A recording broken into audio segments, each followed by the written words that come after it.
Him at the bottom. I'm touching it. No. Where it I'm says at the Derek? bottom of the picture. Yeah, right. Yeah, okay, so when you put your cursor on that and It click, comes up as a hand. no. That's not, you have to touch that little black thing where your name is. I am. I'm on Okay, it. well, It okay, doesn't when I have a touch cursor. mine- It's a when I hand. touch mine, I can do stop video, mute, pin, Okay. rename, and that's what you I'm want to having do a is party. rename. I'm You gotta having be there. I'm clicking it. Anyway, Russian math is over. Now I can become Arlene again. Well, I'll just be Barrett tonight, I guess. Okay.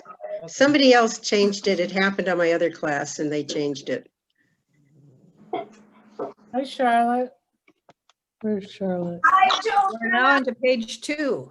Hi, Johanna. Charlotte. Hi, Charlotte. Oh, So, Betsy. Charlotte is a Brit. She's socially late. So now that Charlotte's here, we can start, Gail. You think so? If you want to change your name, you click on your name in the box, but it has to be the off button, not your regular clicker button, but the other button. And you click it, and then it gives you a choice of things to click, like rename. Okay. Hi, Rosemary. Hi. So I shouldn't click the name that's on there now at all?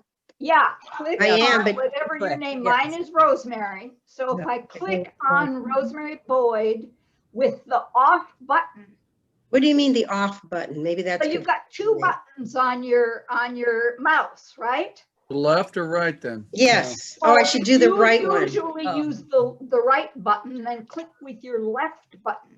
Yes, I got it. Thank you so much, guys. Oh, sorry. There we I go. don't have a mouse. I have a pad. Okay, Lorraine doesn't look very I can good. do it now. Thank you. There's Lorraine. Sorry, I haven't had a haircut. Oh, well, is that an art piece? Is that an art piece? That is a parking meter covered with ivy to indicate that Okay, parking meters are very old school. okay, all right, I see it. Thanks for starting that line of thought. I haven't had a haircut either. I just shaved it all off and put it under here. It's easy. Yeah. I have to Okay, say, there we it go. doesn't Thank you, look like- guys. I'll take your advice. I'll take any input I can get. Hi, Ruth. Hi, Ruth. Oh, Charlotte's having dinner. What are you having, Charlotte? It's the LCC, it's the Conservancy dinner. I've got it. Oh, What are you serving? And a salad. What more do you want? And a glass, Oh. half a glass of wine. Lovely, lovely. Well done. For all of us, Sharp. No, Yay! Do you deliver? sorry. Alex, look, Alex only gave me 5 potato chips. French fries. He has them all. I got her on a diet. I'm on a diet. There we go. I checked in because I want, oh, hi there again, Gary and Betsy.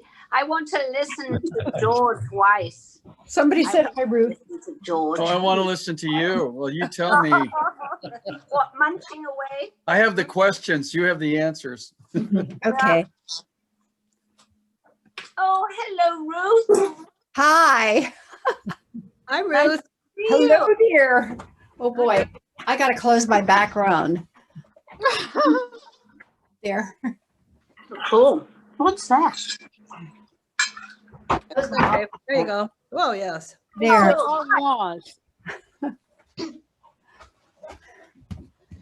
How are those fries?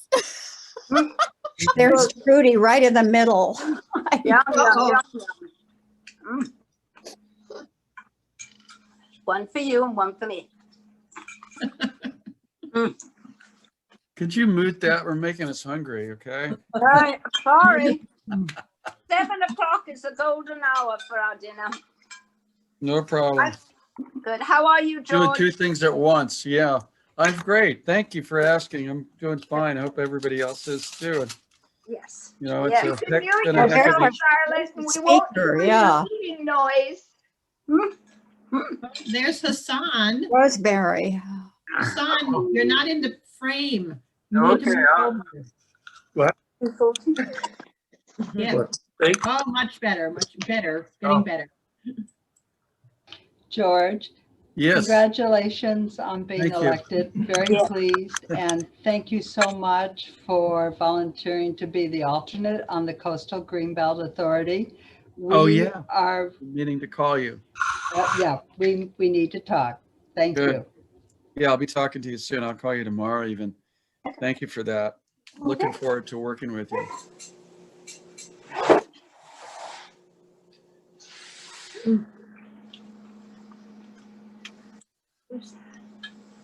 So I think it's time to maybe, should we get a little bit rolling here now that we've got a pretty good turnaround time? Forum, yeah. I think so. So let me just start off by saying thank you, everybody, for tuning in. Thank you, George, for being our guest, our first speaker for 2021. This is an experiment for us, but I think it'll be a good one in the long run. And in a little bit, if somebody has an announcement they want to make, if they'll raise their hands or let us know, because, you know, at the beginning of our dinner meetings, we always had announcements. There was time. The program tonight, whereas we don't have dinner, except it is whatever you have in your refrigerator. And truthfully, shouldn't we all be social distancing from our refrigerators anyway?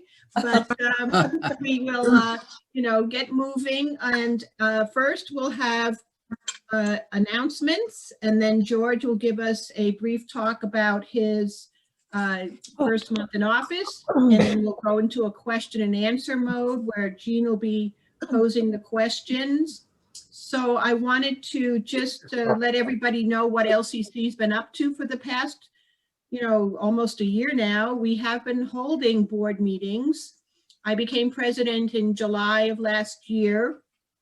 Jean has carried on really fantastically with being the treasurer and keeps us on track with paying our bills. Jackie Gallagher has become secretary. Carrie Strombotny is our Laguna Canyon Foundation liaison.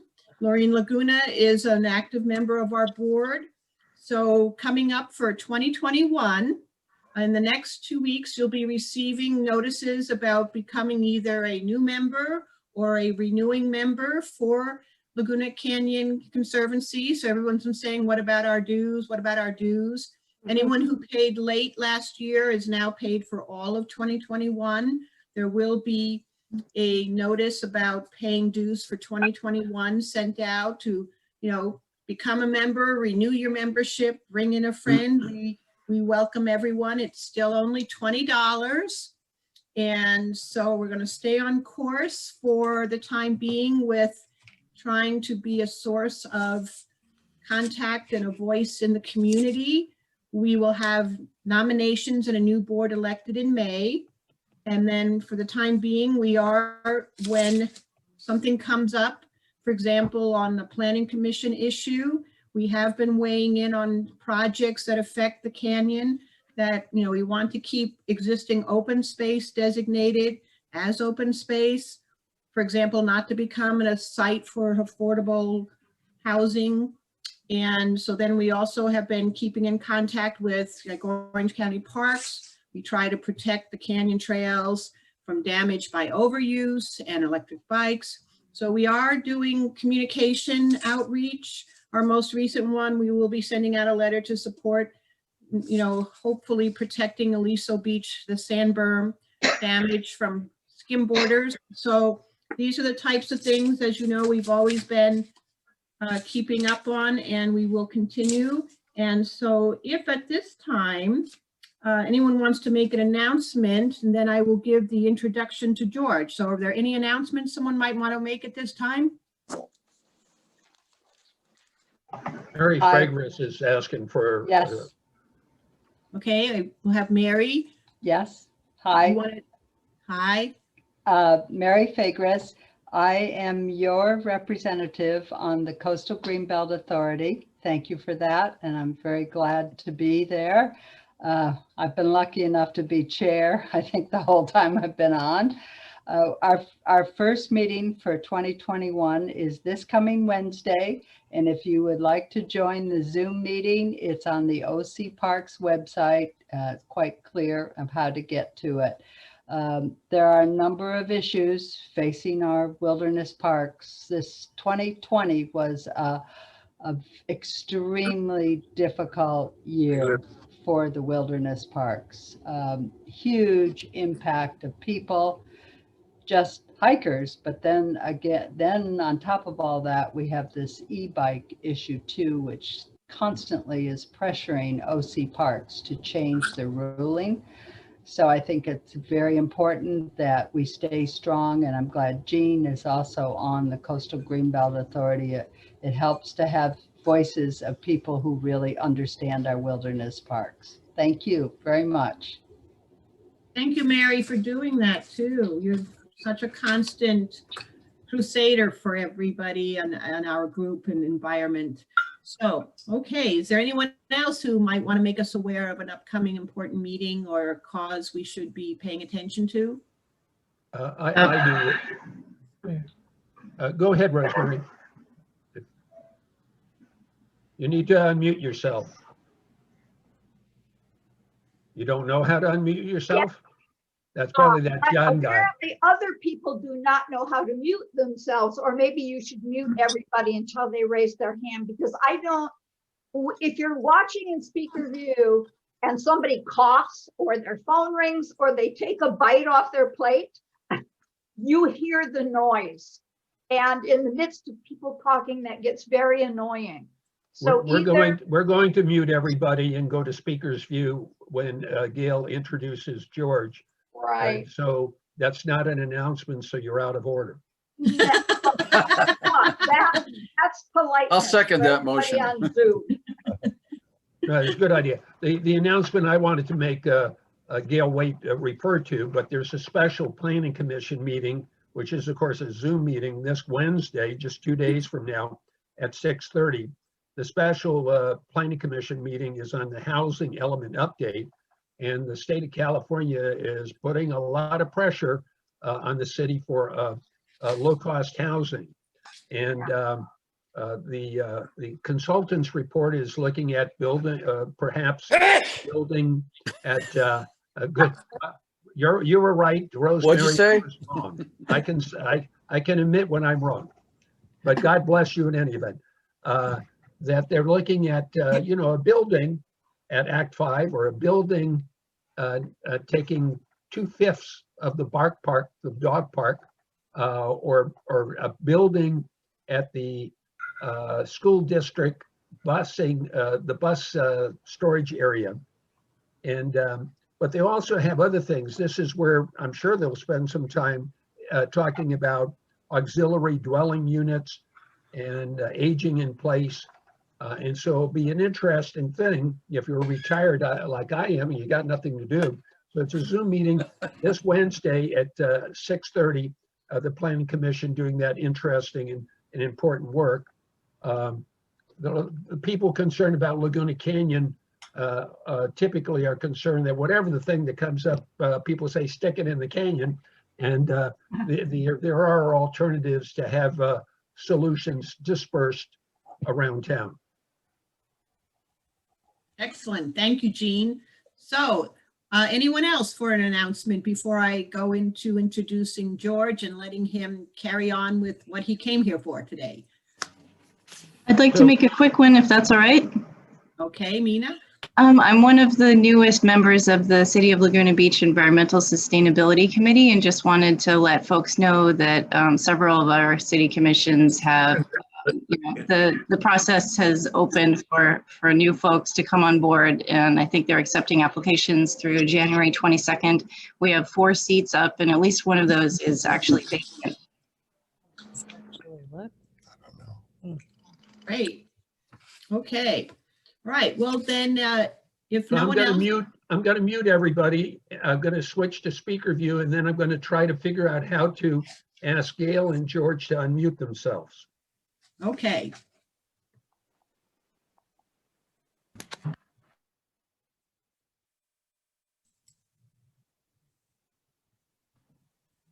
Okay, I'm unmuted. I'm unmuted. Can you hear me? Maybe Yep. everybody is. Okay, take it away. Okay, I go to the next step, which is introducing George. And I'm sure everybody's aware that he was elected on November 3rd to the city council. He'll be with us for the next 4 years. He campaigned saying there must be a better balance between maintaining and enhancing the quality of life that residents deserve while cultivating a vibrant local business community. George's background includes he's co-founder of Laguna Residents First, which is sponsoring a ballot initiative to give residents the right to vote on major commercial development projects. He is past president of the Laguna Beach Beautification Council. He's past president of the Laguna Beach Film Society, which is where I think I first met George. George is past chair of Laguna's Housing and Human Services Committee. He's a retired telecom executive who trained and managed people and budgets, a former small business owner. His educational background is a BS in psychology from Loyola University in Chicago. And George is a former US Marine, so he's a vet. So I would like to turn the meeting over to George to give us his presentation. And then after that, Jean will begin asking questions. Thank you. Thank you, Gail. I'm honored to be here and as the first speaker of 2021. 2020 is a heck of a year for all of us with the pandemic and the government seemingly flying blind, the economy tanking. And I think we all got out of this feeling like we're in some sort of sea storm, but I hope we felt stronger for it because I think 2021 is going to be a seminal year for the country and for Laguna Beach as well. I hope so, and I'm going to help make it so. Certainly the most recent announcement from City Hall that John is retiring creates an opportunity to create that sea change in our town. So my guiding principles for 2021 are pretty simple. I want to make the right and fair decisions every time. Listen to people wiser than myself, which I've been doing, and to everyone else. Keep my ego out of it. Concentrate on relationships with people and respect for them. Keep money out of it and bias from influencing my decisions. So my main other goals are really to safeguard this town. Village Laguna, as you know, is that's their goal too, to save the unique character. And I want to do more than that in terms of the environment as well. Protect and enhance our beautiful open space. And I've talked about this before in my campaign, beaches, bluffs, and ocean. And so the ballot initiative is part of this because I'll address that. For housing, it's anything over 9 units of housing has to be voted on by the people of Laguna Beach, unless it's a state mandate. So I want to achieve that goal. Protecting the environment is one of my major platform goals in 2021. And I'll go through that quickly so I can get input from you guys. We need to upgrade our sewer lines that we're going to get a fine pretty soon. I thought it would come already $2 or $3 million for the spill we had last year. That may require bonds to be issued, but I'm fully supportive of things that help all residents and businesses as well. We can't have imagine a spill like that happening during the summer. It would have been catastrophic. So we really need to retool our sewer treatment plant as well, because that water that goes out to the ocean isn't clean. And we need to make it so that it's tap water clean, even though we may not be able to use it as tap water because as I've discovered with my research on this community energy aggregation, half of the cost of doing moving stuff around like water or energy or electrical is the transport. And so there's millions of gallons of water we can save, but we have to transport it somewhere. But I'm fully supportive of upgrading our treatment plant, fixing our pumping stations, and making sure that quality control is job one at our water quality department, which they've failed in the past on us, and we can't let it happen again. So the other thing I'm really going after is community energy aggregation. The city looked at this in 2018 and rejected it because it didn't give them enough money. They wanted to use it to pay for undergrounding, and they only saved a measly $500,000 a year. Well, it's not just about saving money, it's about protecting the environment, giving people a choice of whether they want to use fossil fuel energy or whether they want to use wind or solar energy instead, to help the environment and to make our city greener. And that has multiple benefits, as we know. So I've been investigating that for some time. I've been looking at the JPA for Irvine. I've been talking to the consultants that worked for them. I've been talking to a gentleman named Marshall Linentown, who has created a consulting firm that has 8 of these CEAs underneath him and manages them. So I think we can both save money and clean the environment by using natural energy created by wind and solar. It also creates jobs as well. So I'd like to, one of my goals is to imagine a world without gas and oil. I have a hybrid. I'd like to have a fully electric car. We need solar panels in town. The city should be the first ones to install those as an example to our residents as well. So just talking a little bit more about that, this CEA program is something that's pretty much been pioneered for 10 years. And guess what? The city that pioneered is Lancaster, California, some city that you don't believe would be an innovative town, but it is in many respects. And 22 cities have followed that, and we expect many more. 10 million people already use alternate energy. So that's my goal. SCE still bills us. You can get off the program if you want to. It seems like a no-brainer to me, and I've already talked to Peter Blake about it, and he agrees. So there we go. Incidentally, I'll leave that one for now because I think I've said enough about it. The fact that Rivian is coming into town and was proved 5-0 at the Planning Commission last week. One of their pillars is to promote environmental education. The 3 are adventure, innovation, and stewardship, which includes sustainability. So I think that bodes well for our town. They're buying that building at a cost of over $10 million. I can't tell you the exact amount, but it's a lot of money. And then going to put a lot of money into it. The CEO, as I understand, lives in town. So I think we're going to piggyback off of that. All the environmental groups in this town, including Laguna Canyon Conservancy, will be able to use that facility for environmental education and other events, even meetings. They'll have 2 meeting rooms in the theater. It's not a perfect, let's say, restoration, but it's pretty good from what I've seen. Although the lady who owns it has already taken out the murals and probably won't give them back. We have to work on that. That's something that I learned at the Planning Commission. They were bolted to the walls and she took them out, and they're at the museum. Maybe for protection, maybe she will bring them back, but I'm not sure. We have to work on that. And I think that will go to the City Council in the next coming month for approval, so they'll be able to have some impact on it. I also want to work on the major flaws in the heritage ordinance that are there.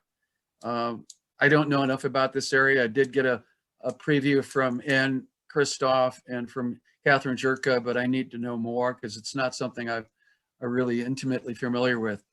I'm on the Housing and Human Services as a liaison with Bob, so I am working on the ADU stuff, and the pro formas is all I could say, Gene. These are pro formas for the dog park. If you built something at the dog park, what would it cost?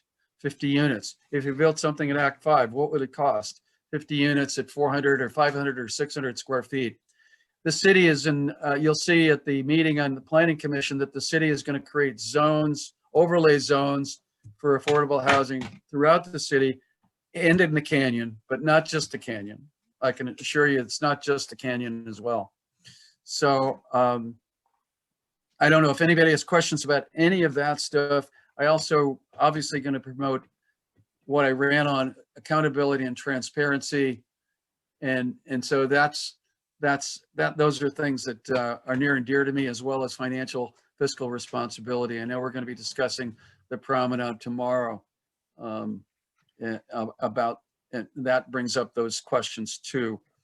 So with that said, I want to open it up to the floor and get your feedback on the last month. Let me just give you a 1 minute overview of the last month. You know, it's been a trial by fire. There's a lot to know. I'm on the water board as well, but I think I've got a good handle on what's wrong with our city, what needs to be corrected, and I'm working on that. You know, our victory in the first case was Anne Marie McKay, who's a terrific person, and you know, we got her the salary that I think she deserved. She's going to be a terrific city clerk. The best we've had since Werner Rollinger, maybe, right? Werner, are you there?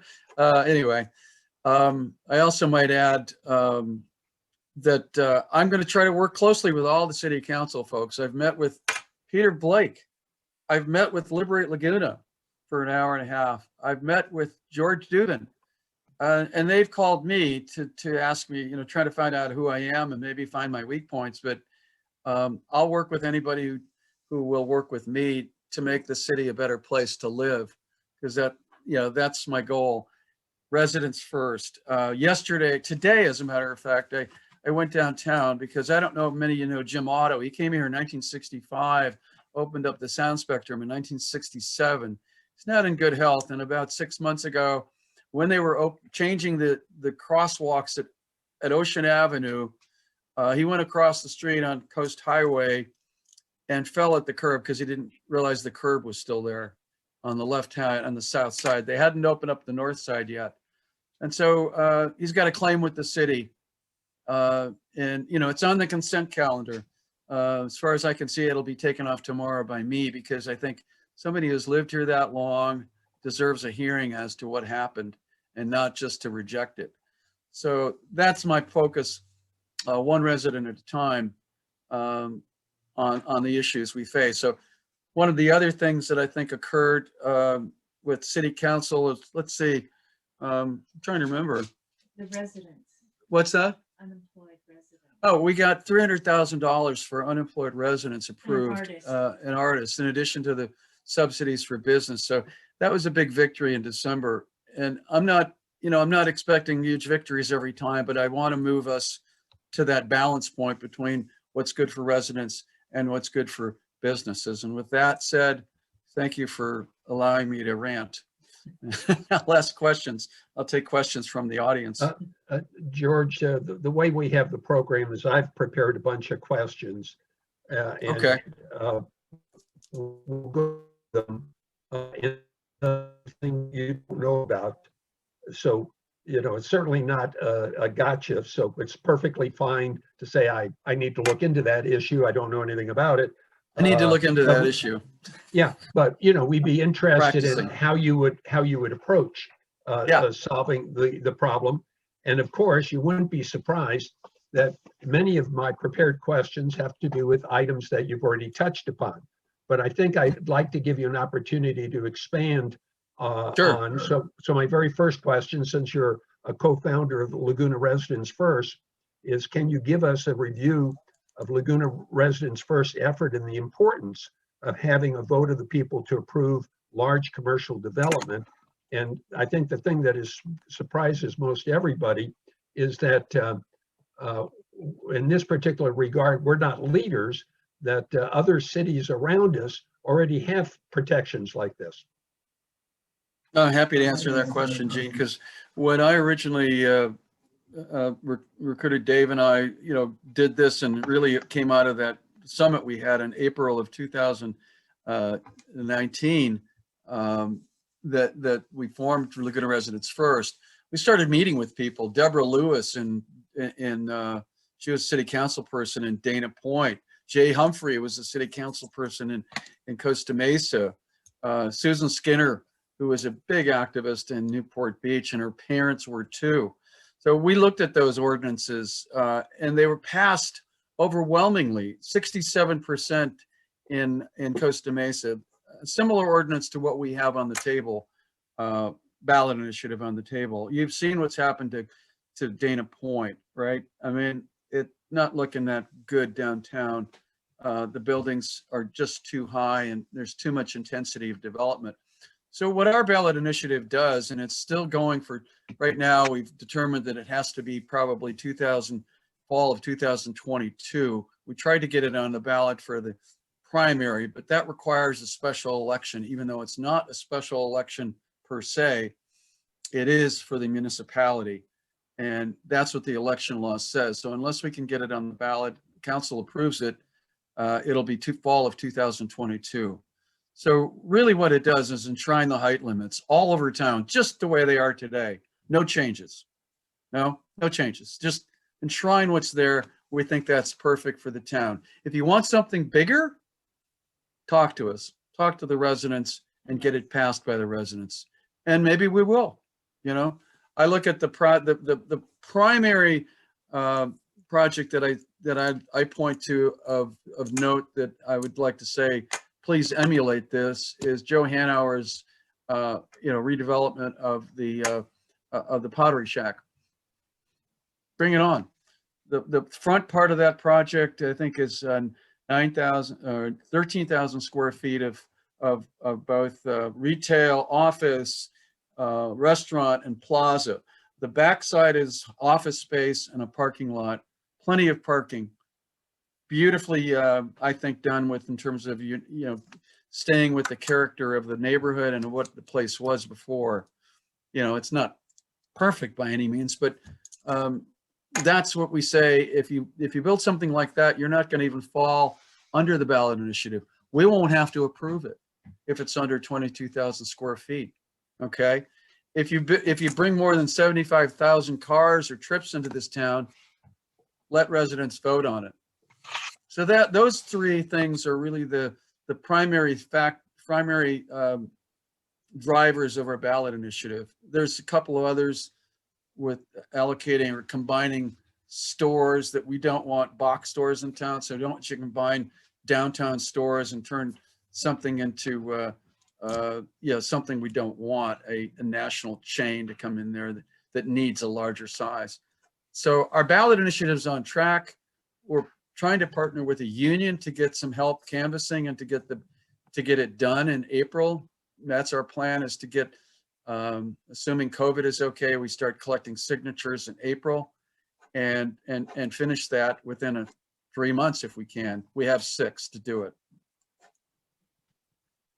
Okay, you mentioned COVID-19, and of course we're meeting via Zoom because of the coronavirus.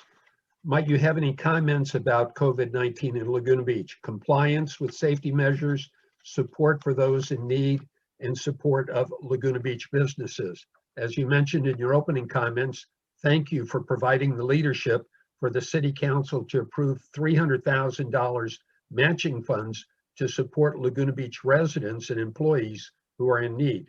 Is the Laguna Beach Community Foundation now set up to receive the matching donations from people like us? They are. I can send you the website link to that. Bob Meister, I think, and Ed Sauls are heading that up. So I've met with Ed, really great guy, and I'd be happy to send that link on to you for donations. Thank you for asking. So is the things like the vaccine and compliance, mask compliance, well, how are we doing? Let me speak to that. I don't think we're doing a great job in Laguna Beach because there's so many infractions by both restaurants and individuals, but it's mission impossible almost as far as trying to keep educating the public. That's been the push by the police department and public safety officers all around town. I still see infractions, here and there at restaurants, and I won't name names, but I feel kind of helpless in doing anything about it because it's hard to be the snitch that says, I just walk across the street when I see it at an outdoor restaurant and people aren't wearing masks, I walk around it. And I don't know what else to tell you.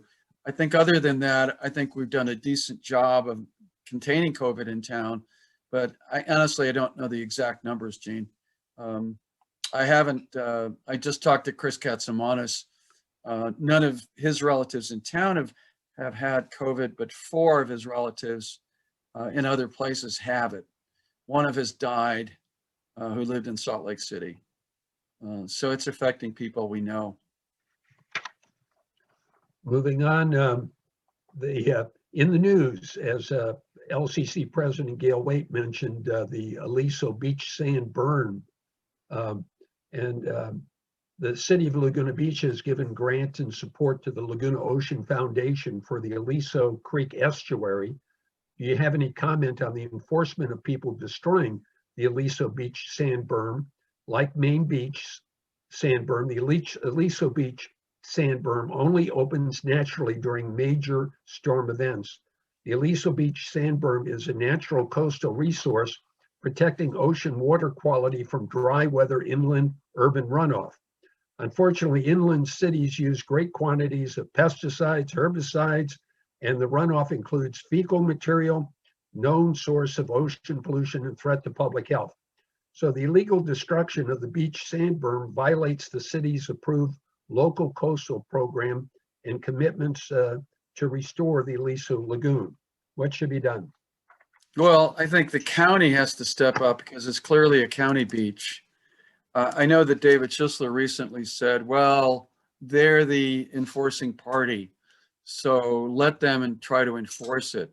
I've talked to Mike Beenan about it. He sent me the video, and I'm certainly concerned about that because I don't, I think we have to clean up Aliso Creek. The source, the root cause is runoff, as you described it, of oil and everything else coming in from inland. And I know that that has only partially been done. So I think we need to continue to clean that up.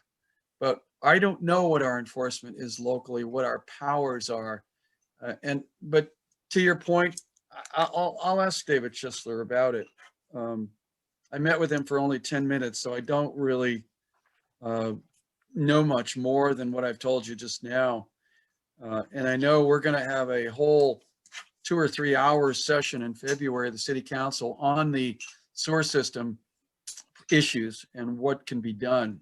And certainly I would expect, John expected this in December, that the fine that the city is supposed to get, it will be there. It'll be a lot of money, 2 or 3 million. So that's a wake-up call for the city. Okay, moving on. One odd thing, as you may know, the greatest accomplishment of the Laguna Canyon Conservancy is we were the lead sponsor of the Walk in the Canyon in 1993, and the citizens voted by almost 80% to raise their property taxes to buy the Laguna Laurel property from the Irvine Company. I don't know the reasons, but it's kind of quirky that property is still outside the city limits. And Norm Grossman told me the other day, outside our sphere of influence, whatever that means. But we've also purchased property using, state bond money. And so the question is, will you advocate that city-owned lots purchased as open space in Laguna Canyon, now zoned as M1A or RHP, be rezoned open space conservation? A lot at Big Bend was mitigation for other development, and the city has contracted with the Laguna Canyon Foundation to restore it, but it is still zoned M1A, which I don't know if that means, but I think it's kind of industrial or something. Light industrial. Yeah. So we've the LCC has also been instrumental in getting environmental state bond measures on the ballot and passed and so forth. Lots have been purchased and they're zoned M1A and so forth. We don't have that follow through. They should all be rezoned open space conservation. I don't disagree with that. I don't know the particular, I know Laurel Canyon out in the open space area, but I don't know that particular parcel that you're talking about. So I can't comment on what it would cost to purchase it. I know we put $250,000 in out of the general fund for purchase of open space. So that would be, how do we get that open space and how do we incorporate it then into Laguna? Those are two separate questions, I guess. Who owns it now, Irvine? No. The other lots that I'm talking about, I just threw in the Laguna Oh, Laurel okay. information just because it's quirky. But Oh, no, I'm okay. talking about on the east or the south side of Laguna Canyon Road, the development side. The Laguna Canyon Foundation particularly has been using state bond money to purchase lots. One particular lot at Big Bend actually is from OCTA Yeah. mitigation for development that they did elsewhere. So Mhm. they raped and pillaged someplace and gave us that land. So Yeah. it's city-owned parcel, but it's zoned M1A when it should be zoned open space conservation. Well, I think we should change the zoning on that for sure. I don't think Big Bend will ever be developed because of its ecological sensitivity. And matter of fact, the Housing Human Services Committee wanted to look at it, talk to the city, and the city said, no way, that's an ecologically reserve for this mitigation. So even if it's designated M1A, it will never be developed for housing. But if there's other places that should be, let me know what they are. I mean, happy to, all along the canyon, there's M1A, but I don't think M1A is ever going to be built. That's what the Longy project is on. Okay. We've communicated with you about Laguna Creek as a blue line stream. And so the major watersheds and drainage courses map and the biological resources values map, they were drawn in 1981. The Laguna Canyon area was annexed in 1989, 8 years later. These maps show nothing beyond what was then the city boundary at Big Bend, just blank white paper with no contours, no street names, no Laguna Creek. But as recently as last year, the city used these maps to justify planning decisions. The city did try to update the local coastal plan in 1994 and again in 2007, having some conflict with the California Coastal Commission. What efforts will you make to have Laguna Creek designated on city maps as a blue line stream? Thanks, Gene. I did talk about this in the Can-Do candidate forum. And in that forum, Bob mentioned that he also supported it. So I think we can do that. And I think we can do it this year. I'm not sure it'll be done before June of 2021. John is leaving. I think it's something we need to, I had a call into Bob last week and I haven't heard back from him to talk about what I can work with him on in 2021. It'll be one of the items I'll be working on with him, and I'll hold him accountable for what he said at that meeting at Can-Do forum. So we will get it done. I've gotten some information in the chat room that actually the Longy project is M1B, which I have no idea what that means.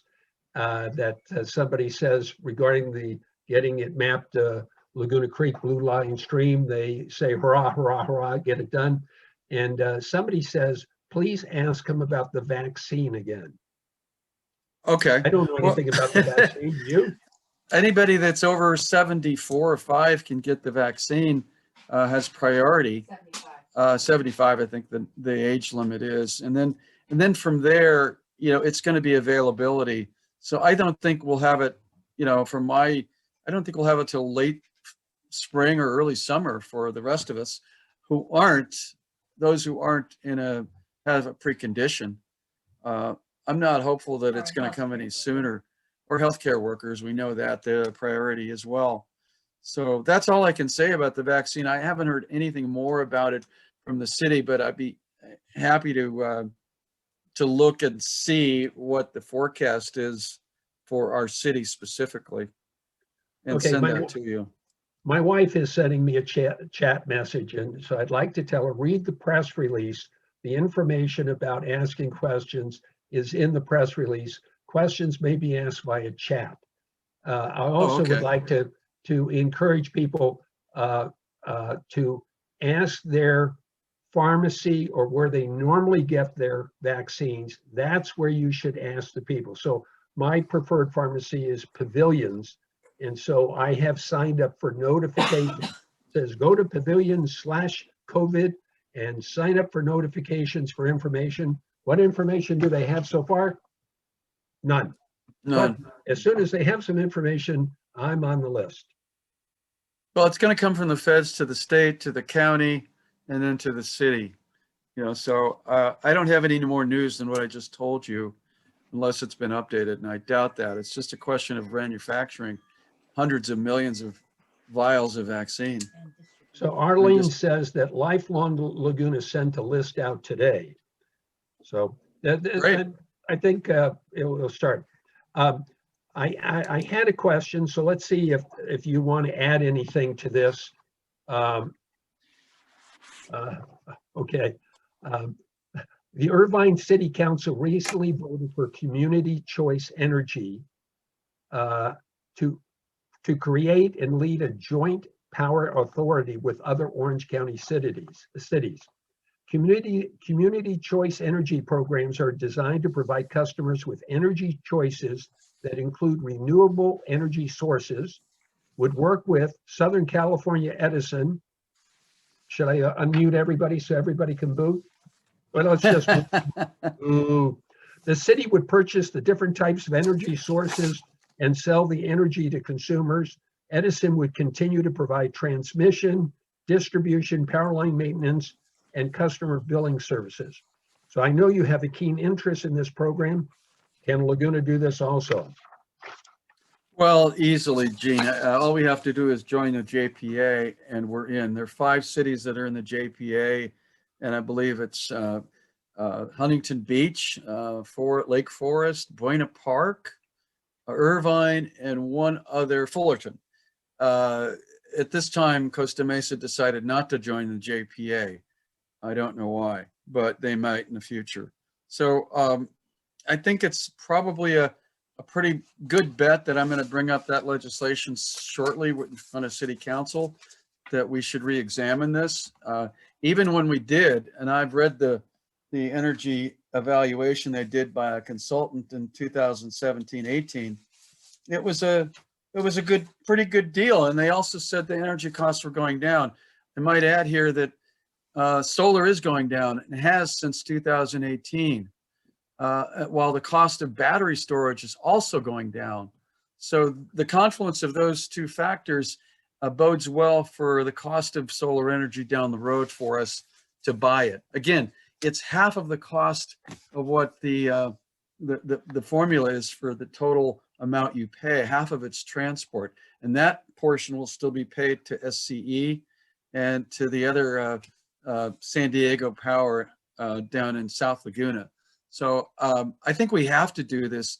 The other benefits of it, Gene, are, and the audience, is that the surplus can be used to provide incentives. So what other cities have done with the surplus is, one city has created a $3,500 rebate if you buy an electric car and if you're at a certain income level.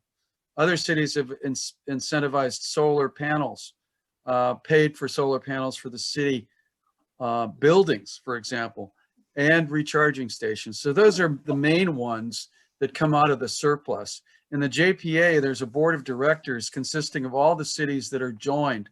Irvine has 2 seats because they've paid for most of the cost. But once all of that is in place and the costs are reimbursed, they'll just have 1 seat. Laguna will have a seat as well on the board for this JPA. The only negative I see with the JPA, and I hardly see any, is a JPA can theoretically and practically issue bonds that we would be obligated to pay. And I don't think they've done that. I don't think any JPA has. There's 22 CCEs in California, 10 million customers. You know, so none of them have gone out and gone back to the native fossil fuel source of power. So I feel like this is a very stable system that's been, you know, legislated by the state. The power prices are going down for renewables. We create jobs when we buy this stuff, and long-term contracts over 10 years are going to come into play to buy power for the JPA. So we'll have a stable source of power that is renewable. And what is a JPA? Joint Powers Authority Agency. It's a combination of those 5 cities that acts as an agency. Another JPA would be like the toll roads. That's a joint powers agency. Okay, we want everybody to boo now. Transportation corridor agencies, boo.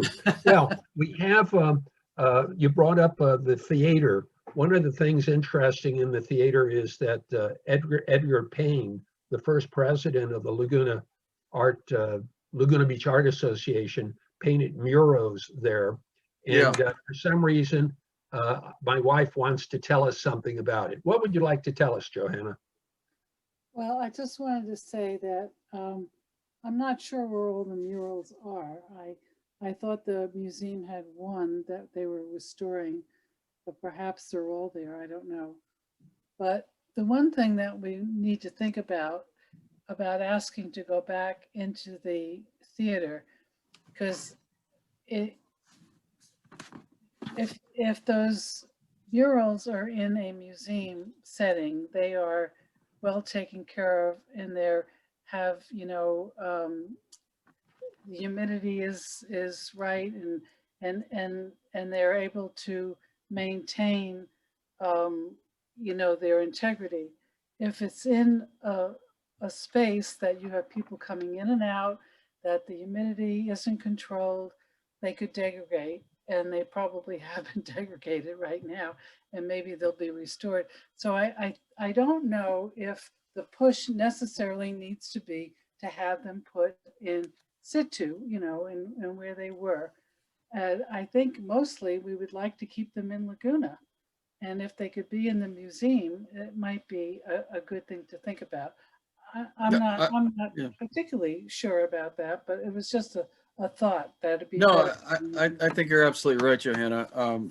Keeping him in the museum is a fine solution, and maybe making reproductions to put into the theater would be the answer. There's 4 of them. They're all supposed to be at the theater, at the museum, as far as I know. And according to Ann Johnson, Leslie spent a lot of money restoring 1 or more of them. I don't know what the status is because I haven't talked to Malcolm about it. But clearly we want to keep him in Laguna. Unfortunately, you know, we don't know that that's going to happen. So that's the worry or concern. They were made for the theater, and they should stay in Laguna. Okay, moving on. Let's boo Caltrans. How many people do we hate?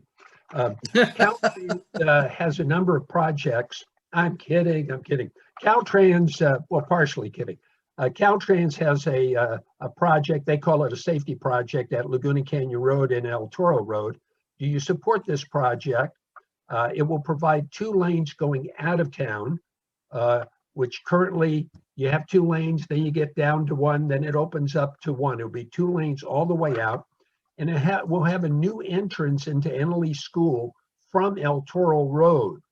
My understanding is that incoming traffic from Irvine will be able to make a U-turn at El Toro Road. So you come down and you leave, goodbye. But they'll no longer be able to make a left-hand turn into the existing driveway at Eneley School off of Laguna Canyon Road. Have you followed that one? Do you have any thoughts on that project? Well, I was opposed to it when it first was initiated. I know David Raber had a different proposal for it entirely. Get rid of El Toro Road access and force people to take Laguna Canyon Road. Now the thing for Eneley School, I think is a good idea because that's a dangerous left turn.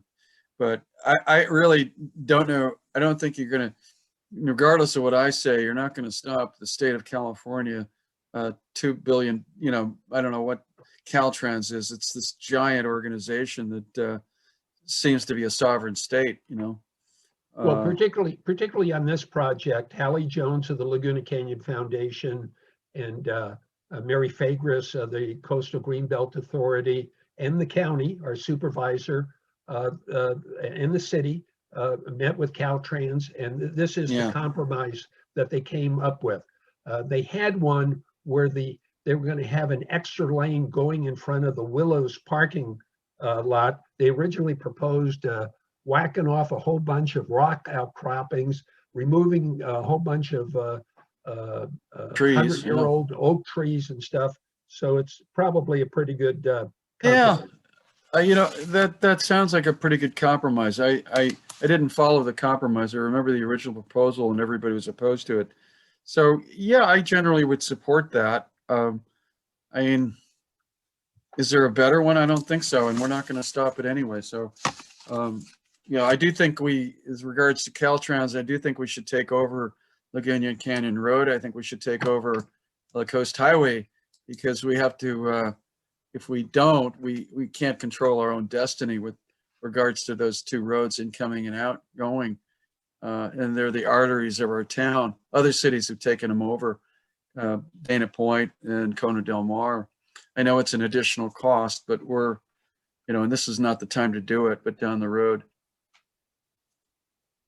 If you want to say some more about that, that actually is one of my questions.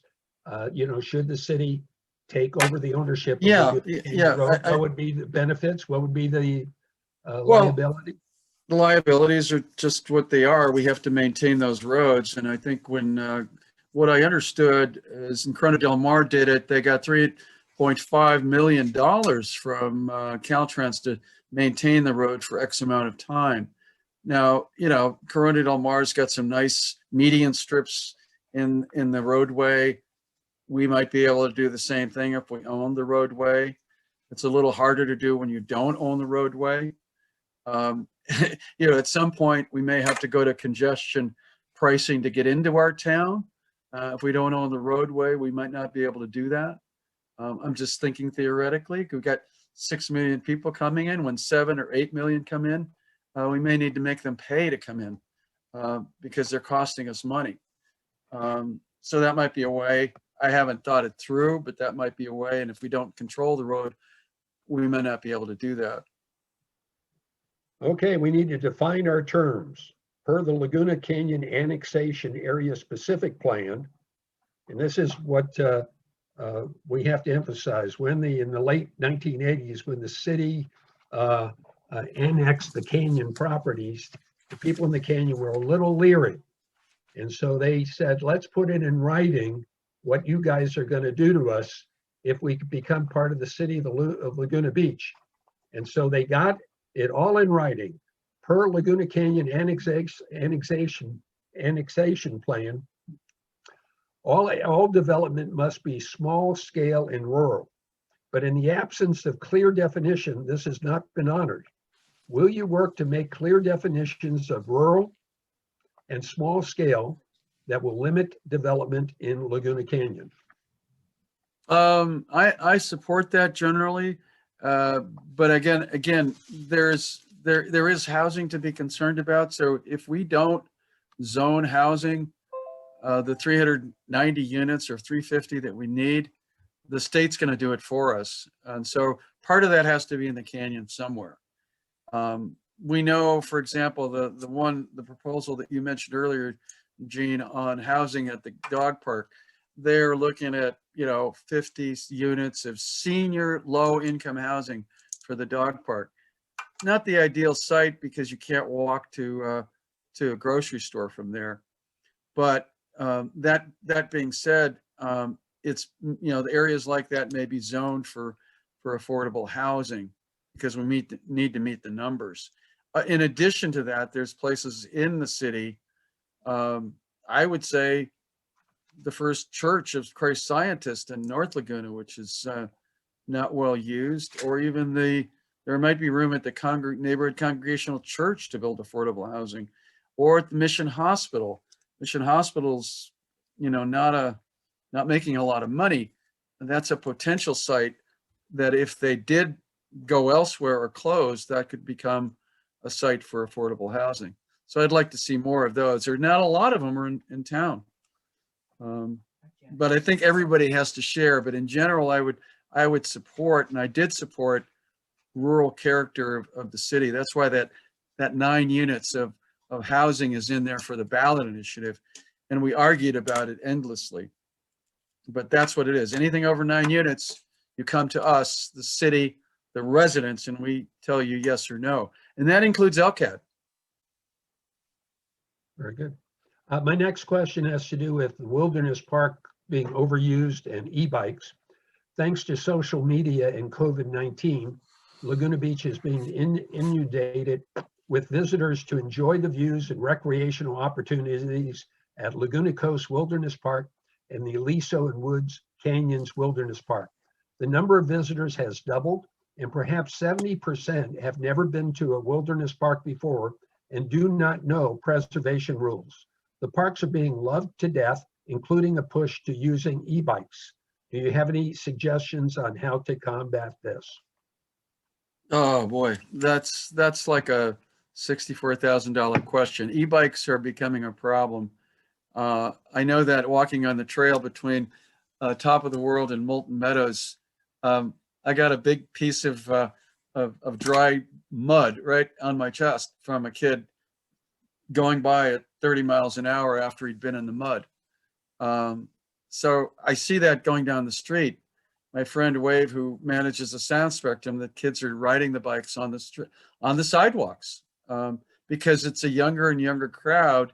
They're enabled by these e-bikes. So we have to do something. I just don't know where to even start to regulate them and how it could be regulated.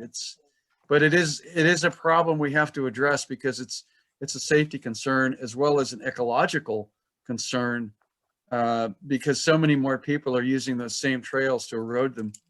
And I don't have an answer at this point.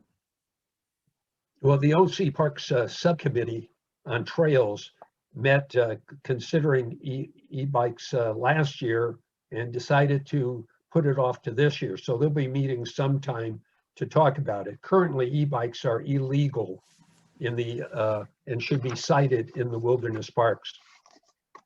Enforcement, right? Yeah, so it's hard to enforce that.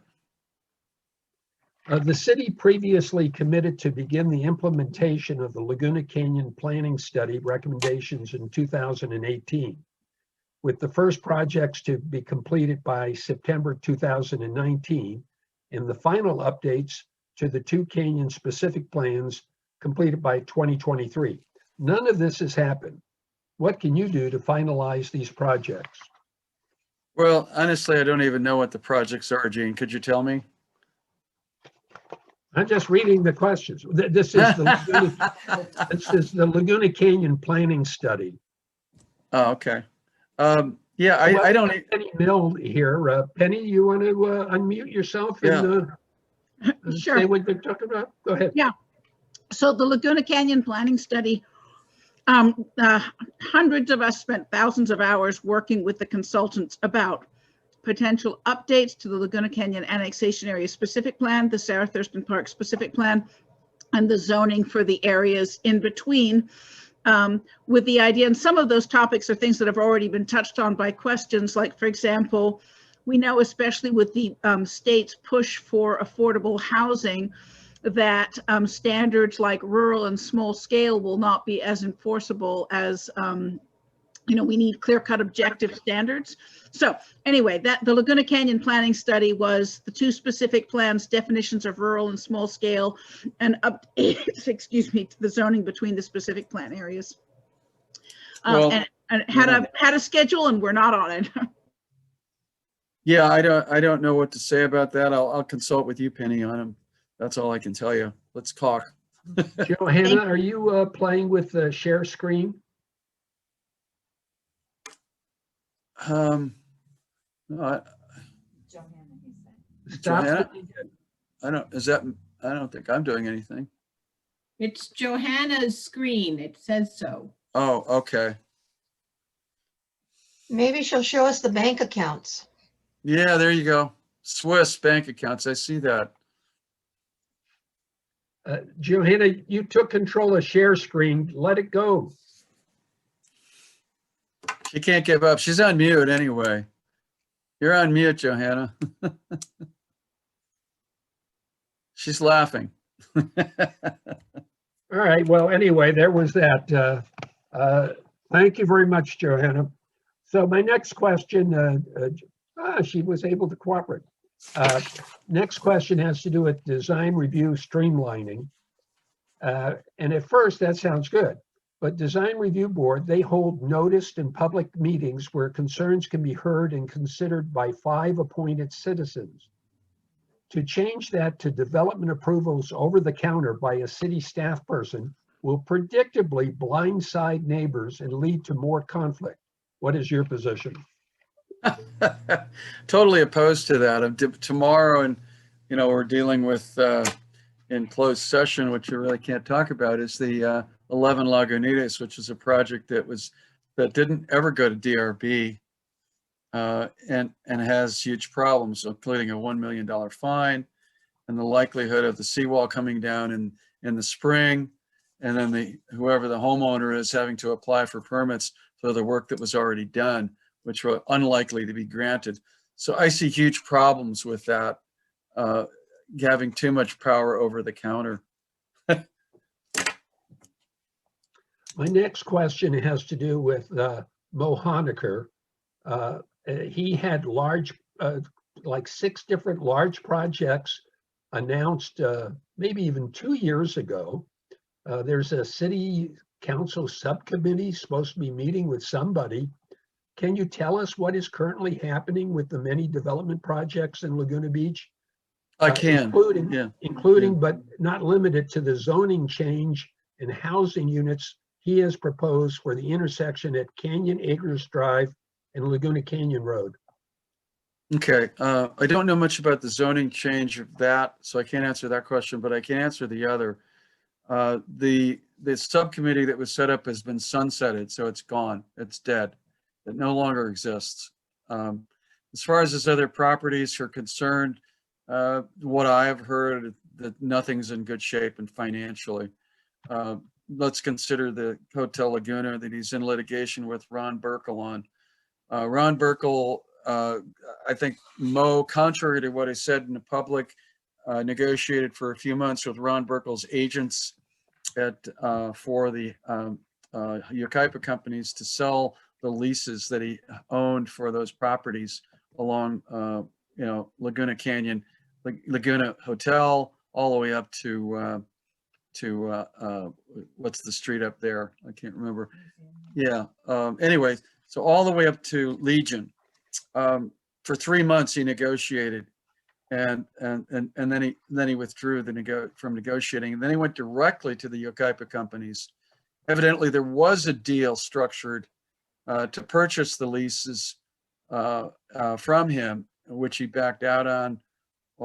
Evidently, subsequently, the Yucaipa companies went to court and forced those properties into receivership. That's where they are now. Subsequent to that, Burkle then negotiated with the receivership to buy the leases, and they have a deal. And Mo has stopped that with another lawsuit. So at this point, it's up for grabs in the courtroom who's going to own those properties long term. It seems like to me the likelihood will be Ron Burkle.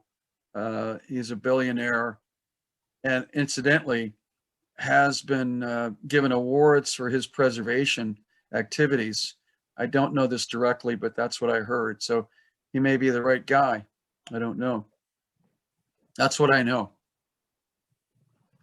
The last question I have, we promised this would be over by 8:15. So I'll ask you one more question and then give you an opportunity to wrap up.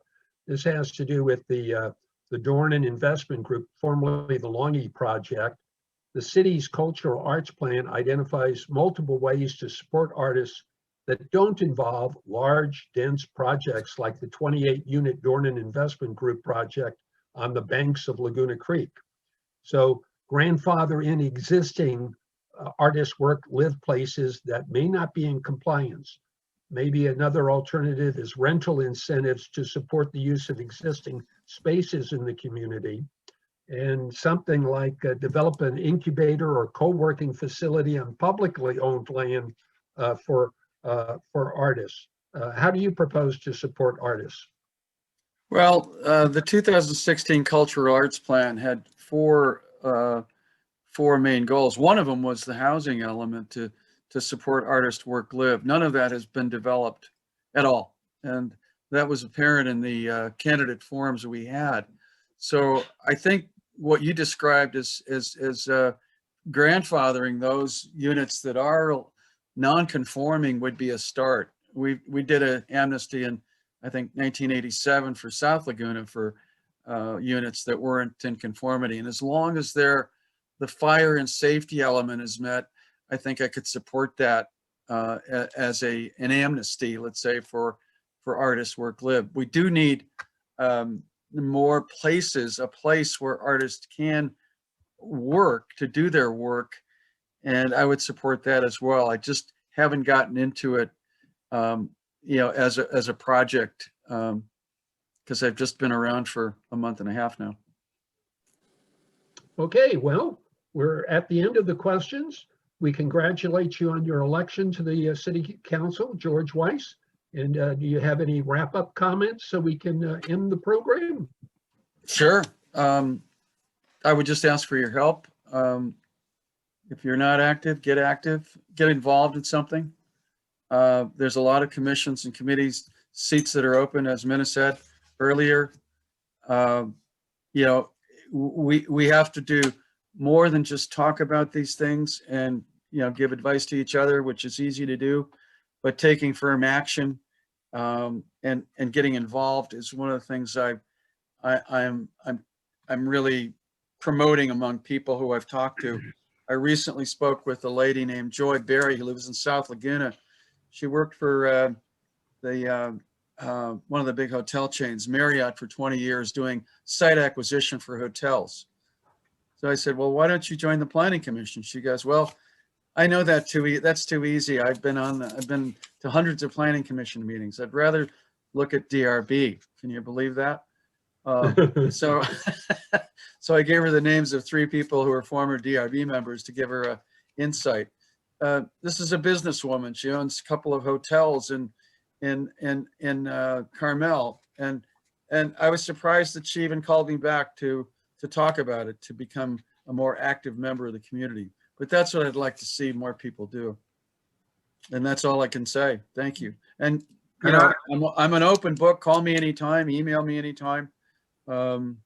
To make suggestions or comments, criticisms, and thank me for whatever I'm doing right. I like to make Gail, I'm too bashful to ask people for money, so why don't you close the meeting begging for money? Can I make a comment? This is, can I make a comment? You could chat. Did you use the chat? I'll chat real quick. All right, hurry up, please. Okay, I'm an environmental engineer. I support you on the environmental conditions.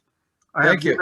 I've given presentations to Laguna Canyon Conservancy on the creation of a riparian stream along Laguna Canyon to treat the runoff. And also I have articles I've worked on Aliso Creek since 1982. I like to help you as a volunteer in Great. prevention of pollution to the ocean and providing also the bicycle trail along Aliso Creek all the way to the beach and improving the bicycle trail along Laguna Canyon Road. I'd be glad to help you as a volunteer, and I'd be glad to come and meet with you. Great, Hassan, thank you. Just call me at any time. 295-0832 is my phone number. 295-0832. Everybody has it, I hope. Say it again. 295-0832. Okay, I will call you. Great. Okay, Hassan. And there are city committees, wastewater advisory committees you can volunteer to join. So I served on that one many years ago. So Thank you, George. thank you. Thank you, John. Yeah, thank you for your work too. Hold on, John. Hold on, George. We're begging for money at this moment. So please don't interrupt. President Gail, wait, please make the pitch. Okay, everybody, please watch your emails. We will be sending out membership notices to either become a member or renew your membership. Remember, it's only $20 and it does enable us to, help fund some causes along the way. So the money is used for good purposes. You mostly, I think, all support. So please watch the website and notices directly to your emails. And I want to thank George one more time. Jean, thank you for handling the questions. I want to remind everybody, we're going to continue with our virtual meetings. The next one is Monday, February 1st. Hallie Jones of Laguna Canyon Foundation is our speaker for that one. And of course, any questions for her will be appreciated. March 1st, Monday, March 1st, John Petig is the speaker. That might be quite interesting given he's going to be on his way to retirement at that point. So I want to thank you all again. This is recorded. If somebody missed the meeting, wants to hear about it, they can contact me or Jean, and this is recorded. So if maybe we can figure out how to get it on the website. Everybody feel free to unmute yourself. Here at the end of the meeting, everybody can just talk over each other. That's fine. Okay. Thank you, Jean. Thank you, Gail. Thank you, George. Thanks, everybody. Thank you all for coming. You're welcome. George. Thank you, George. We're very Thank you. lucky to have you on the council. You're very. Well, thanks for your support. You got me here. So that, I was a reluctant candidate, as you know, but I'm all in. You are. Let's give George a round of applause. Yay. Hey, George. Everybody stay safe and healthy. Thank you. We'll see you next month. All right. Thank you for the meeting. Thank Thanks you. for the Good time. job, Gail. Night, everybody. Bye. Thank you. everyone. Bye-bye. Night, everybody.